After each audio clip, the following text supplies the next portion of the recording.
Bine v-am găsit, bine v-am regăsit, dragii mei din Zodia RAC, oriunde v-ați afla. Bine ați venit tuturor pe canalul meu, atât dragilor mei abonați, cum de asemenea și celor care poate sunteți pentru prima oară aici pe canal.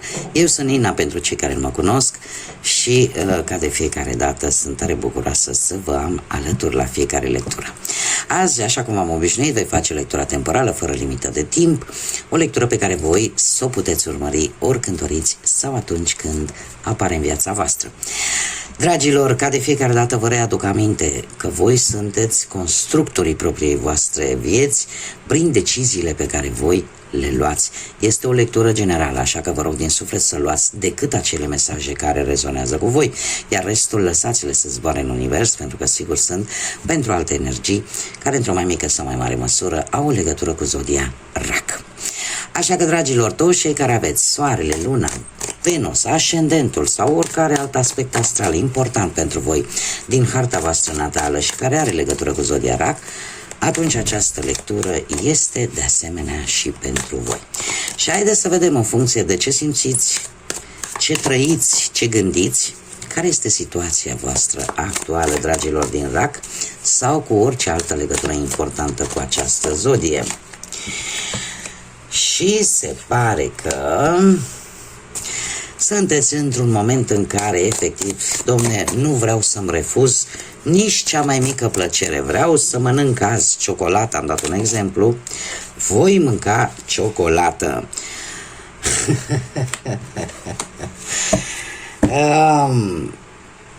Vreau să, nu știu, să vă cumpărați ceva pentru voi.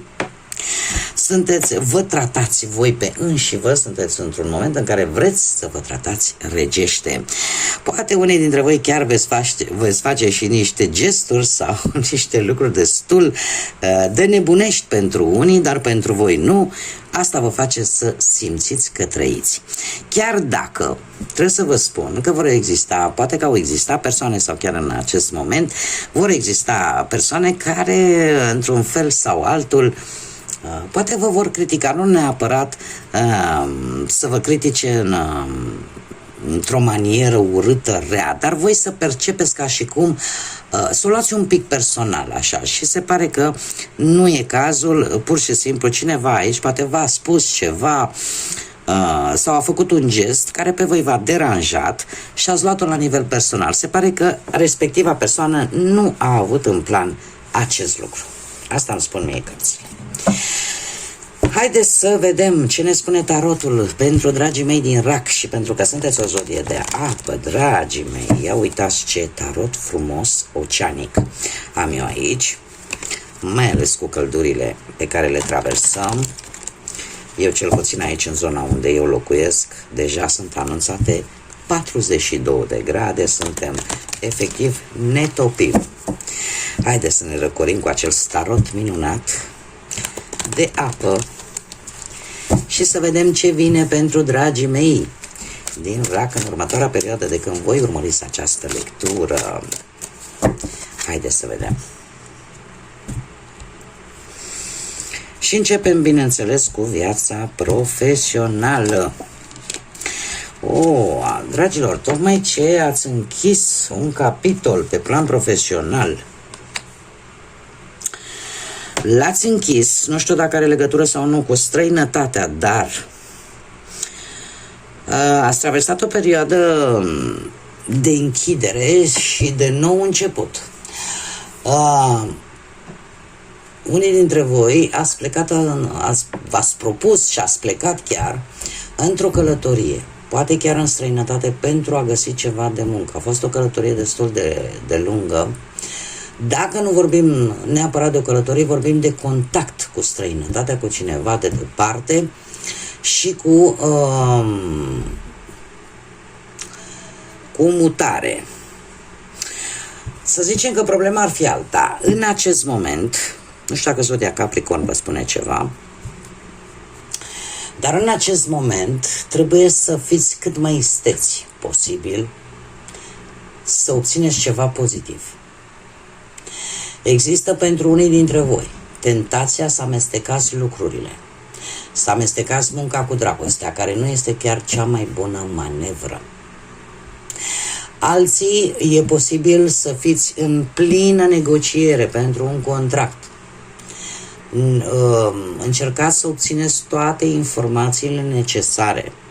Nu vă lăsați, pentru că este o ofertă de muncă destul de tentantă, dar în care nu se dau toate informațiile.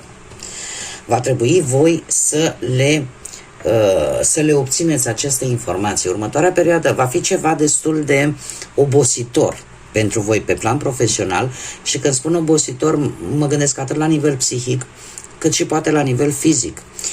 Următoarea perioadă pentru voi va fi o perioadă destul de obositoare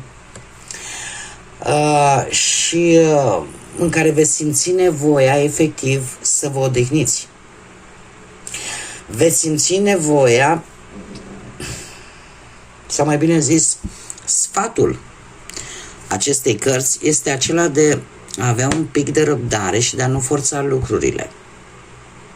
Chiar dacă ce s-a întâmplat în acest moment și ce va veni în următoarea perioadă va fi destul de obositor pentru voi, totuși nu vă pierdeți răbdarea. Pentru unii dintre voi e posibil, care aveți deja un job, să cereți poate vreun concediu, să cereți chiar și un concediu medical pentru unii, pentru că apare o epuizare cu acest 4 de spade. Eu am dat toate variantele. Așa că cu răbdarea treceți marea, nu vă grăbiți și încercați să vă menajați pe cât se poate. Atât din punct de vedere fizic, cât și din punct de vedere mental. Pe partea banilor, nu știu dacă Zodia Taur vă spune ceva, zodiile de apă, Rac, la fel ca și voi, Pești sau Scorpion. Acum, dragilor, pe partea bănuților, ați traversat o perioadă în care dacă ai avut ceva probleme financiare, se pare că ai vrut să consulți pe cineva, un anumit specialist care să-ți dea soluția cea mai bună, care să te ajute vis-a-vis de o anumită situație bănească. În prezent avem un cavaler de cupe, care de asemenea puteți fi voi foarte bine. Acest cavaler de cupe îmi vorbește că chiar dacă traversezi o perioadă cu probleme, se pare că ori o propunere va veni din partea poate unei alte zodii de apă, nu e obligatoriu, nu fac datoria să vă spun, dar vor veni oferte, vor veni propuneri, ca să zic așa,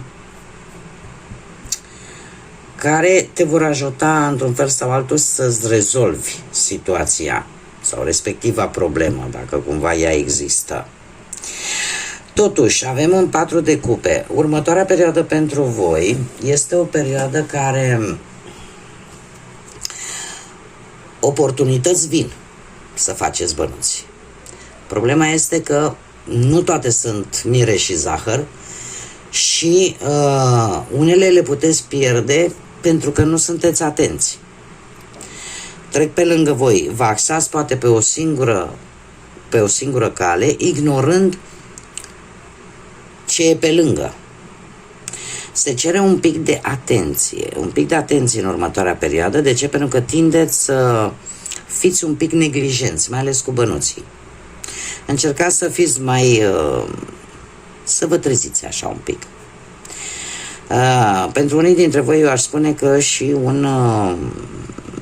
mare grijă cu un mesaj, să nu-l pierdeți. Un mesaj că vine el pe e-mail, că vine pe telefon. Un mesaj care este important și care are legătură cu bănuții și care poate sau nu să aibă legătură cu acest cavaler de cupe, cu această energie în următoarea perioadă.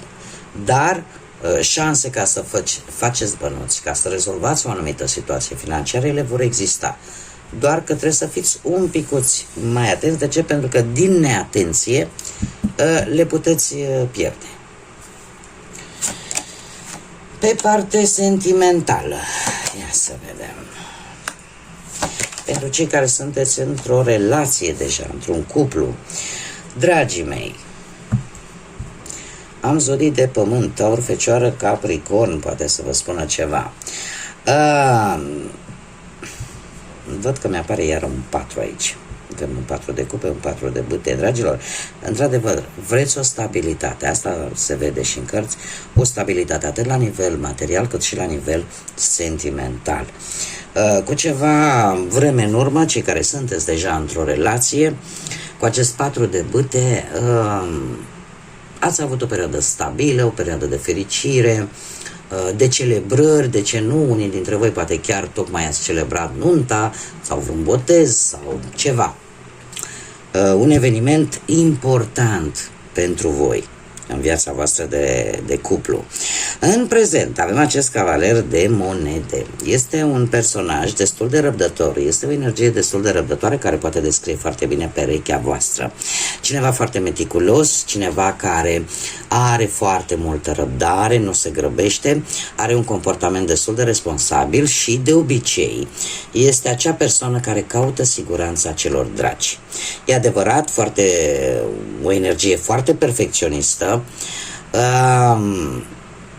și de obicei își cam ține promisiunile, da? Onorează anumite compromisuri pe care le face.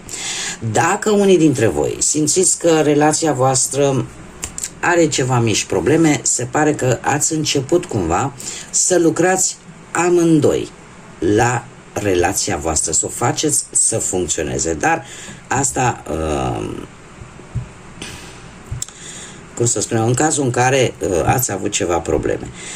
Trebuie să vă spun că ceva se întâmplă în următoarea perioadă pentru voi, pentru că ceva vă va întrista la nivel de cuplu.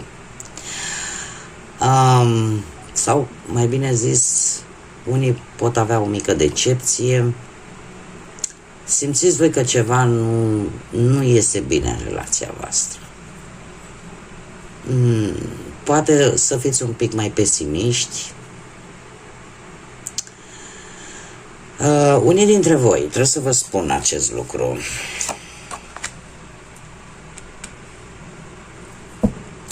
Dragii mei, nu știu dacă unii dintre voi ori ați avut o relație înainte acestei relații, pe care parcă nu e rezolvată complet. Pentru că mie mi-apare în următoarea perioadă o tristețe provocată de un conflict. Dar un conflict care are legătură cu ceva din trecutul vostru. Și care într-un fel sau altul vă va afecta relația actuală.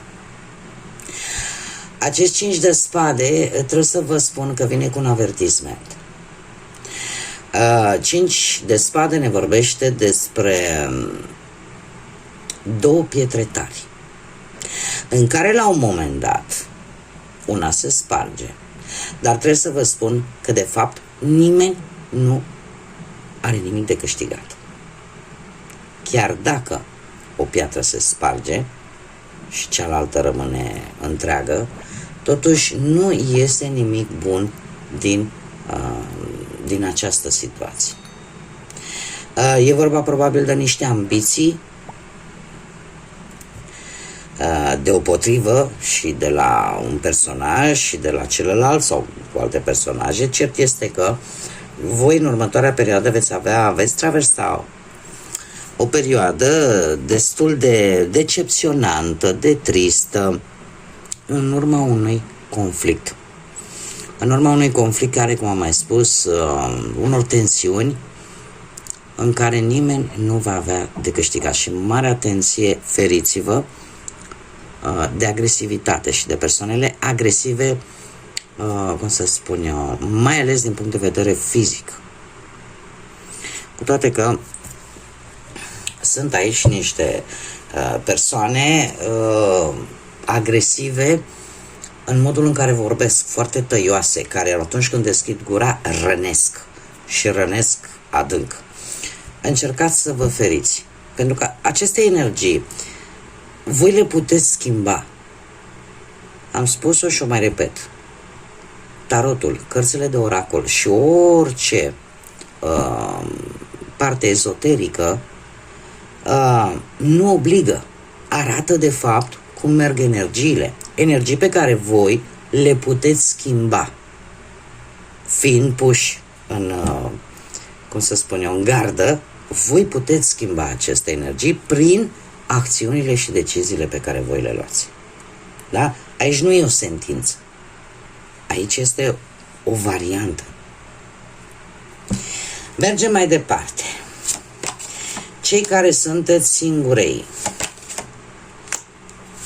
în urma poate a văduvie, unui divorț, a unei separări, uite, am pus chiar 4 fără să mai întreb cărțile. Dragilor, voi ați avut ceva timp în urmă o reîntâlnire, aș spune, cu acest 3 de cupe, nu știu, o reîntâlnire poate cu prieten, cu familiar, un cerc restrâns, la care a apărut, posibil, pentru unii dintre voi, vreun fost sau vreo fost, care a încercat așa să vă recucerească.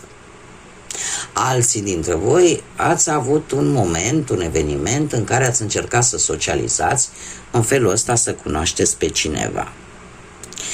Totuși, în prezent avem un 10 de bâte. Un 10 de bâte care mie îmi spune că sunteți supraîncărcați. Vă simțiți supraîncărcați și se pare că... Dar de ce sunteți supraîncărcați?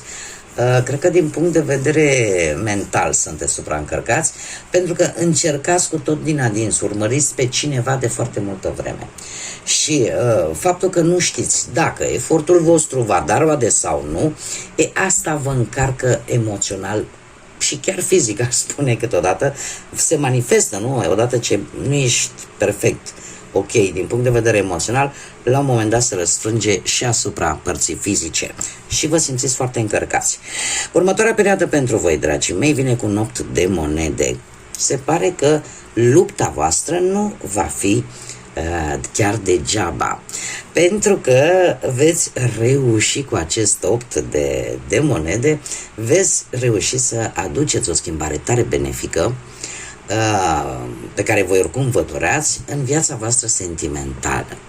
E adevărat că sunteți foarte înclinați în acest moment, unii dintre voi, să faceți bănuți, să aveți bănuți, dar pe partea asta sentimentală cumva veți avea parte de o reușită, pentru că tot în perioada imediat următoare avem îndrăgostiții, în semnul Gemenilor, care ne vorbește de alegeri.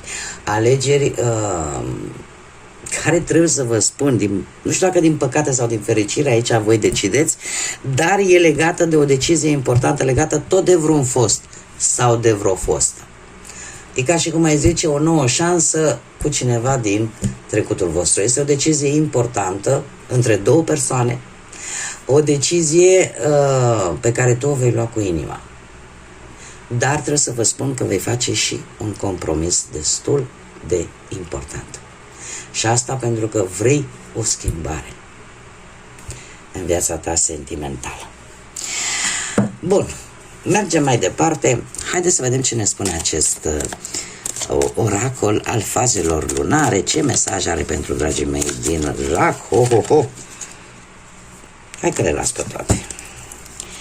Chiar dacă mă lungesc un pic, dacă ele așa-au vrut, hai să vedem. Avem așa, lună nouă în Capricorn. Fă un pas și condu. Asta de fapt este un îndemn foarte clar și foarte curat, care spune felul următor: vin noi începuturi în viața voastră. Încearcă să ai o energie cât mai stabilă, să folosești istețimea, să fii prevăzător, prevăzătoare, să tratezi lucrurile cu seriozitate, pentru că vei avea de câștigat. Chiar dacă e posibil, cum avem Capricornul aici, Capricornul așteaptă perioade lungi de timp, dar până și atinge scopul, dar e atât de perseverent încât în marea lor majoritate de fiecare dată îl obțin. Deci e vorba de a face un pas înainte, de a conduce, de a lua frâiele, ca să zic așa, unei anumite situații și de a merge înainte. Al doilea mesaj, avem lună plină în Săgetător de data aceasta, care ne vorbește de a vedea imaginea de ansamblu. Ce înseamnă asta? Că există o situație în viața voastră care e posibil să nu o vedeți, cum să spun eu, în toată întregimea ei. E ca și cum ai zice, nu văd pădurea de copaci. Te îndepărtezi și atunci vezi pe ansamblu toată pădurea, nu? Ca să-ți dai seama cât de mare este sau ce alte criterii te interesează, ce alte amănunte te interesează. Așa e și cu această situație. Încearcă să vezi imaginea de ansamblu și faptul că avem o lună plină în Săgetător, trebuie să vă spun că dacă nu o vei face, luna plină este asociată într-adevăr cu dorințe, dar și cu acel proverb, ai grijă ce-ți dorești, pentru că s-ar putea să ți se întâmple. Pentru că atunci când este lună plină, se pot îndeplini atât dorințe pozitive, bune pentru noi, nu gândi negativ în general în nopțile cu lună plină, dar tot în nopțile cu lună plină se pot întâmpla și lucruri negative. Ei, și mai avem ultimul mesaj, o lună nouă în Rac, care ne vorbește de relaxare. Ne vorbește de începuturi noi, dragilor, pentru voi din Rac, începuturi noi în care ar trebui să o luați un pic mai ușor, să încercați să vă relaxați cât de se poate de mult. Se pare că lucrul ăsta deja e în planul vostru, așa că go for it.